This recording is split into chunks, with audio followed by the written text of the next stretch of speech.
Bismillahirrahmanirrahim. Siapakah penyair yang memilih 100 unta daripada surga?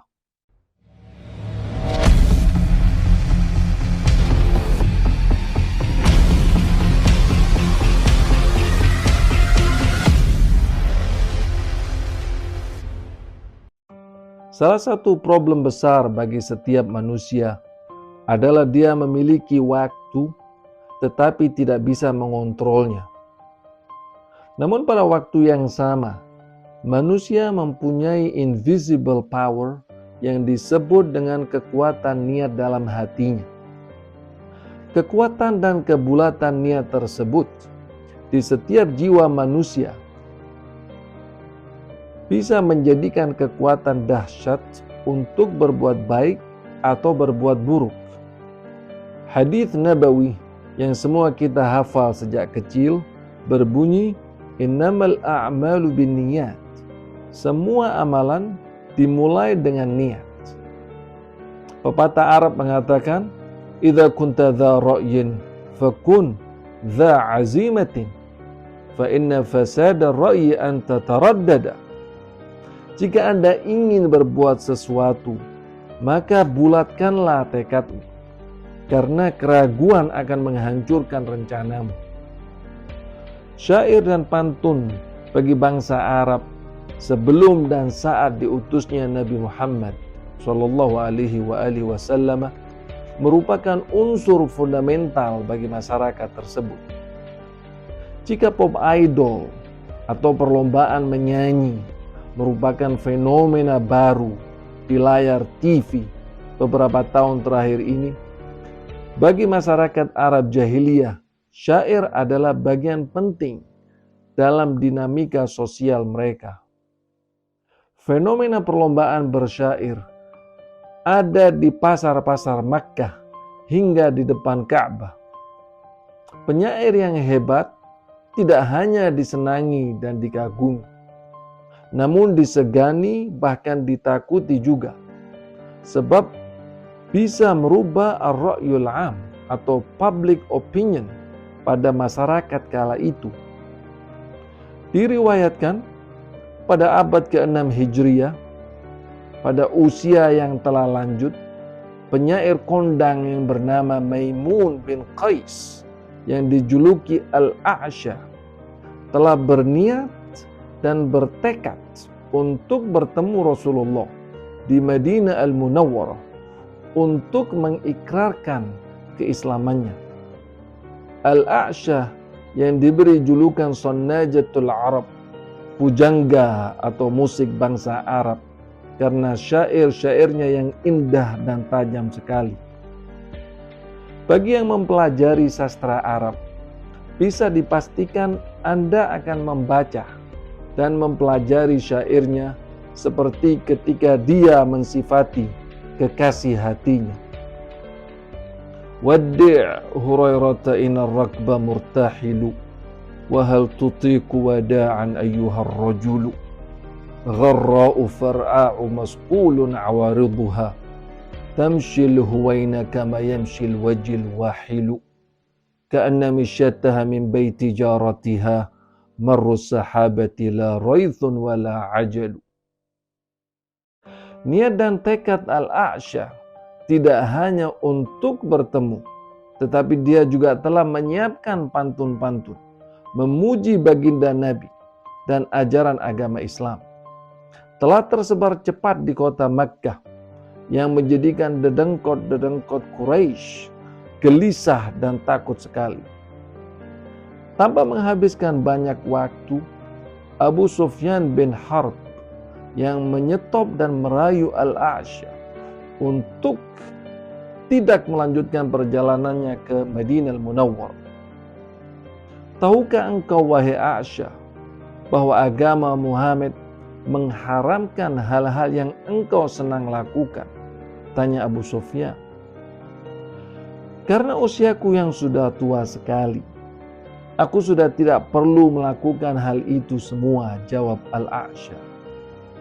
Tetapi ketika Abu Sufyan menyebut kelemahan Al-A'sha, yaitu al-khamr, kamu tidak boleh minum khamr lagi, Al-A'sha menjadi bimbang dan ragu. Saat dia ragu, Abu Sufyan langsung memberi tawaran kedua kepadanya. Sanu'tika mi'ata naqa ya A'sha. Bagaimana jika kita memberi kamu 100 onta untuk membatalkan dan menunda pertemuanmu dengan Muhammad? Lalu kita wait and see sampai tahun depan. Jika tahun depan kita ada dengkot Quraisy yang menang, kamu beruntung. Dan jika Muhammad yang menang, kamu pun juga masih beruntung dengan 100 onta yang kita berikan. In other words, kamu tunda saja niat berbuat baikmu sampai tahun depan.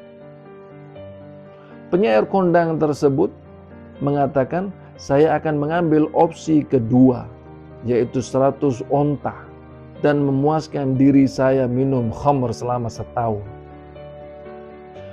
Lalu tahun depan, saya berangkat ke Madinah Al-Munawwarah untuk bertobat dan menjadi muslim. Pulanglah Al-A'sha ke kampung halamannya, Al-Yamamah, dengan 100 onta berbaris di belakangnya. Tapi sayangnya, planning penyair itu tidak berjalan sesuai dengan yang dia inginkan. Di pertengahan jalan, Al-A'sha terjatuh dari karavannya dan meninggal pada tahun itu pula. William Shakespeare pernah berkata, better 3 hours too soon than a minute too late. Lebih baik 3 jam datang lebih dini daripada terlambat 1 menit. Hikmah dari cerita di atas adalah ilmu dan niat berbuat baik tidaklah cukup jika tidak disertai dengan amalan yang benar dan tindakan yang cepat. Jangan menunda kebaikan dengan alasan umur dan waktu, karena ingat, kita tidak bisa mengontrol waktu tersebut. Dikatakan, God has promised forgiveness to your repentance. Tuhan telah berjanji untuk mengampuni penyesalanmu. But He has not promised tomorrow to your procrastination. Tetapi Tuhan tidak berjanji akan datang hari esok kepadamu untuk menyesali perbuatanmu. Surat Al-Asr yang hanya mengandung 3 ayat saja telah menegaskan dan menyimpulkan bagaimana manusia harus menggunakan waktunya dengan cermat dalam hidup. Wal 'ashr innal insana lafi khusr illa alladziina aamanu wa 'amilus shalihat wa tawassaw bil haqq wa tawassaw bis sabr. Demi masa, sesungguhnya semua manusia dalam kerugian kecuali mereka yang beriman dan berbuat baik dan saling berwasiat kebenaran dan kesabaran. Dan yang terakhir, sesuai dengan surat Taubah ayat 105.